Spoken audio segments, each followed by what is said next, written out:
Hello again, ka-learners! This is Mon once again, and we are here today to learn the methods of resolving conflicts. We want to avoid the unwanted results of conflict, right? To do so, we need to learn how to manage conflict. Today's lesson will discuss how to manage and resolve conflicts.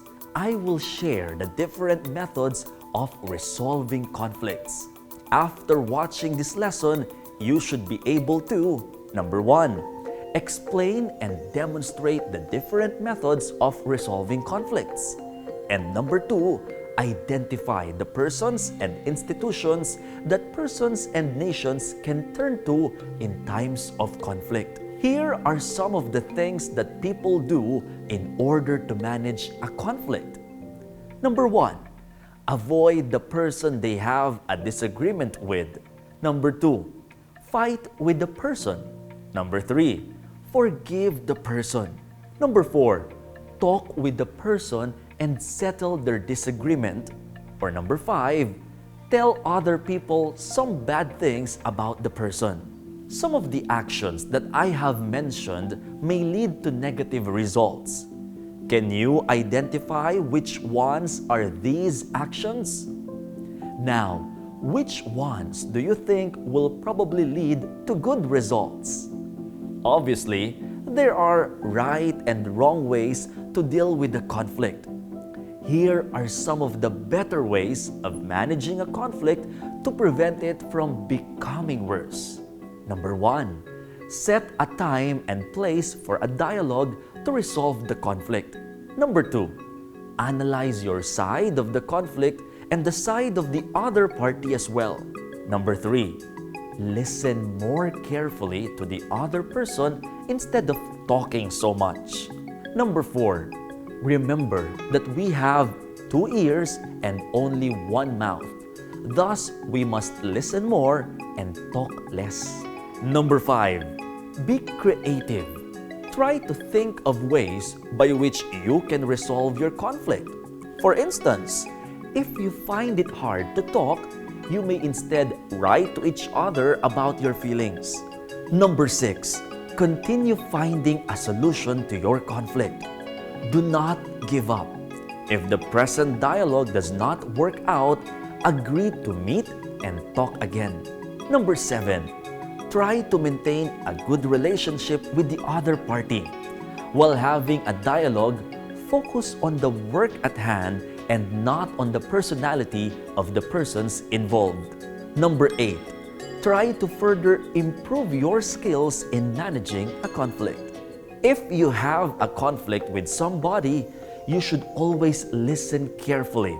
This way, you will know if he or she really wants to resolve the conflict. You will also make the other party feel that you truly want to understand his or her side. Remember that it is not only your side which should be considered. The side of the other party must also be given importance. Now, let me read you a story. Mang Ambo is spearheading a campaign called Toward a Better Barangay. He is overseeing 2 projects, namely, Protect the Environment and Let the Forest Come Alive Again. Mang Ambo has 2 assistants in these projects. One is Mang Teroy and the other is Mang Kulas. Unfortunately, Mang Teroy and Mang Kulas often disagree with each other. Recently, they argued about which method their group should use to raise funds for their projects. Mang Teroy criticized all of Mang Kulas' ideas. In return, Mang Kulas also said he hated all of Mang Teroy's suggestions. At first, Mang Ambo did not pay any attention to the argument between his 2 assistants. He thought that it would be resolved in time. Besides, Mang Ambo believed that a little conflict from time to time would actually do their group some good. It would encourage everyone to be more thoughtful. But as time passed, the gap between Mang Teroy and Mang Kulas got worse. They now fought more often and more intensely. They even fought in front of the people whom they were supposed to serve. As a result, many people began to stay away from their group. The group's supporters decreased in number. Finally, Mang Ambo decided to do something about his assistant's conflict. "What should I do about this too?" Mang Ambo said to himself. "Shall I be commanding and dictatorial? Shall I use all my power as their leader to stop them from fighting? What can I do to reconcile them?" Mang Ambo has a serious problem, right? What can you advise Mang Ambo? Do you think being dictatorial is the solution? What would happen if Mang Ambo continued with his plan of action? As the leader of their group, Mang Ambo is responsible for reconciling members who get into disagreements. He should do something to settle the rift between Mang Kulas and Mang Teroy. If he does nothing, their group will suffer. The fighting has already caused the decrease of support for their group. Mang Ambo can talk to Mang Kulas to find out his side of the story. Then, Mang Ambo should also talk to Mang Teroy to listen to his side. Next, Mang Ambo can arrange a dialogue between the two. He should act as a mediator or a facilitator. He should find out what his two assistants want to happen to end their conflict. He should ask them to give some possible solutions to their problem to arrive at a compromise agreement. This method is called a win-win solution where the two parties, Mang Teroy and Mang Kulas, can both get what they want. At the same time, Mang Ambo and their group will also benefit. Thus, everyone will be happy. Now, we will discuss the different ways of managing conflict that people use. Some of these styles help resolve a conflict while others only make them worse. Number 1, avoidance. In this method, the people involved in the conflict avoid one another.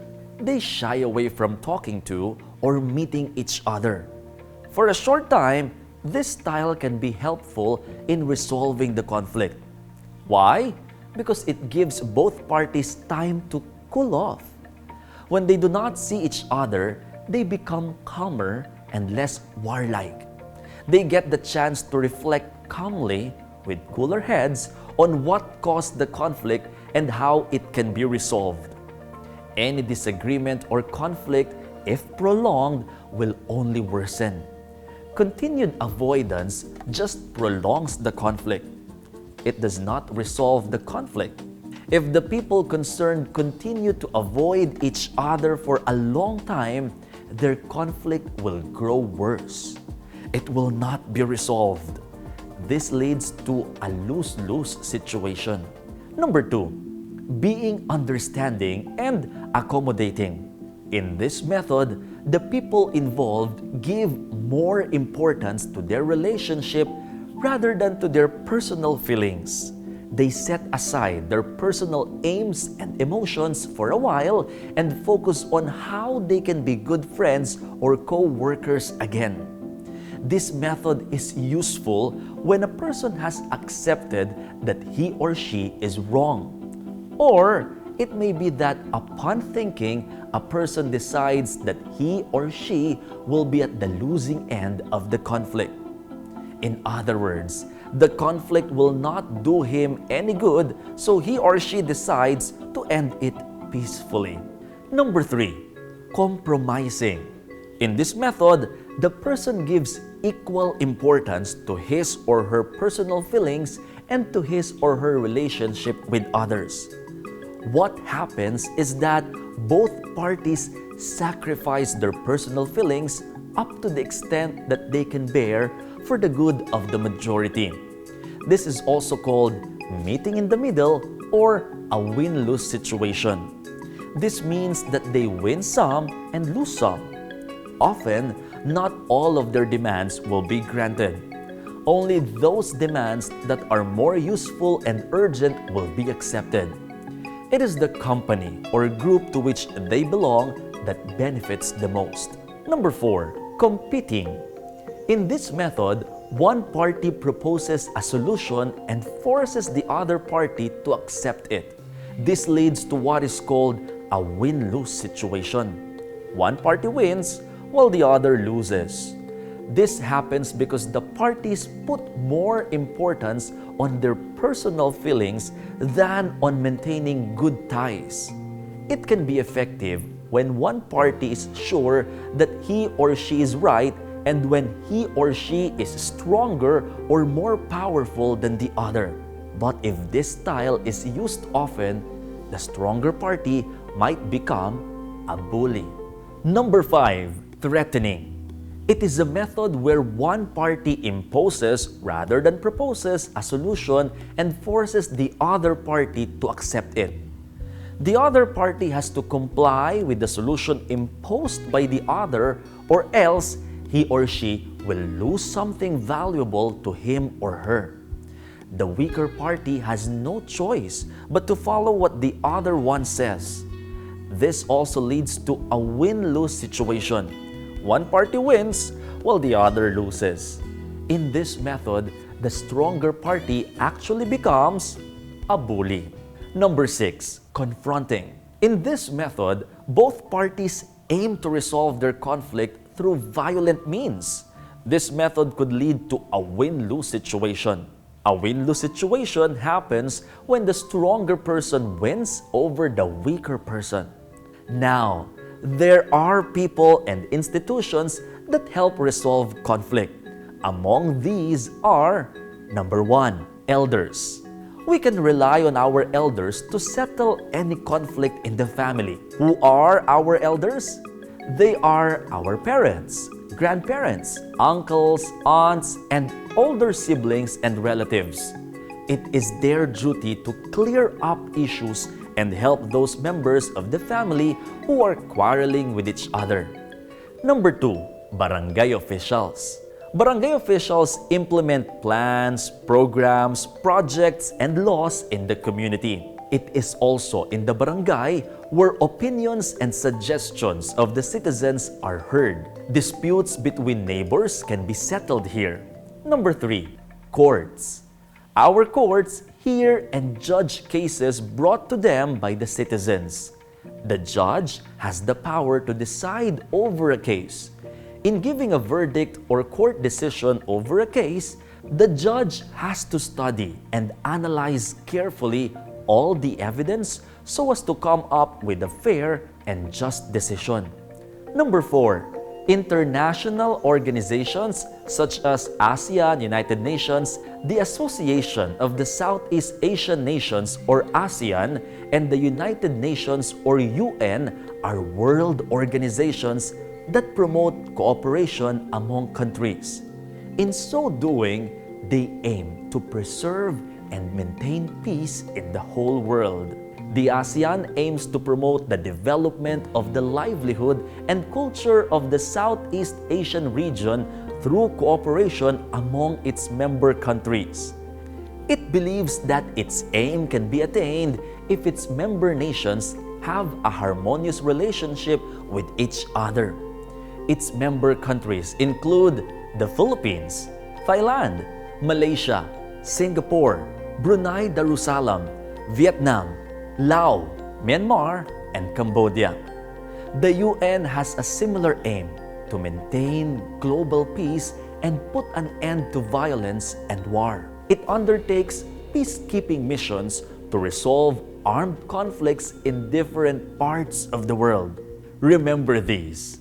In resolving a conflict, it is important to listen well to what the other party is saying. There are different methods of managing a conflict.